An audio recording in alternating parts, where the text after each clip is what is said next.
ang mahirap sa mga bus. Wala silang mga disiplina pang nagbabiyahe. Isipin mo, muntik na naman bawian ng mga kababayan natin dahil dito sa kakabangga-bangga ng mga sasakyan. Yan. Talaga kami takot talaga ako ng nervous ko talaga. Ayan yung sasakyan namin. Ayan po. Pilihan ka pa yata. Doon po yung mga kabanggaan namin. Ano doon sa ulihan. Ayan po. Ano doon yung bus na nakabangga. Ayun, ano doon. Unahan, ayun. Damay pa yata ang bato. Yung sa amin?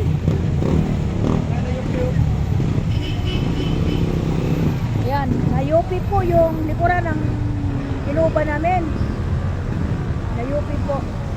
Kaya ipapaano din po sa amin. Ayan. Paano lang po, pa-share ng ano nito? Mga kaibigan. Patulong po. Patulong po dito. Nandito na yung MMDA. Papatabi na itong mga sasakyan ng mga nadisgrasya dito. Ayan. Kami pa yung nakachimpo dito.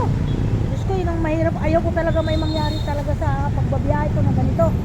Dahil nga dito. Ako'y may nervyos.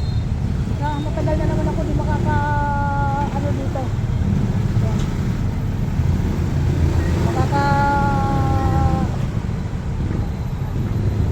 Ligtas dito sa nervyos. Ayan na naman ako ngayon. Nayupi yung ano namin eh. Ayan po. Ang kawawa yung ibang sasakyan ng mga nabangga. Talagang umano sila. Nawasak yung kanilang mga sasakyan. Yung isa na umangat yung ano. Ayaw ko lang kung may nasaktan doon na tao. Hindi ko lang alam kung may nasaktan na tao dyan. Hindi pa ako lumalapit kasi ako din nanginginig ako sa nervyos dito.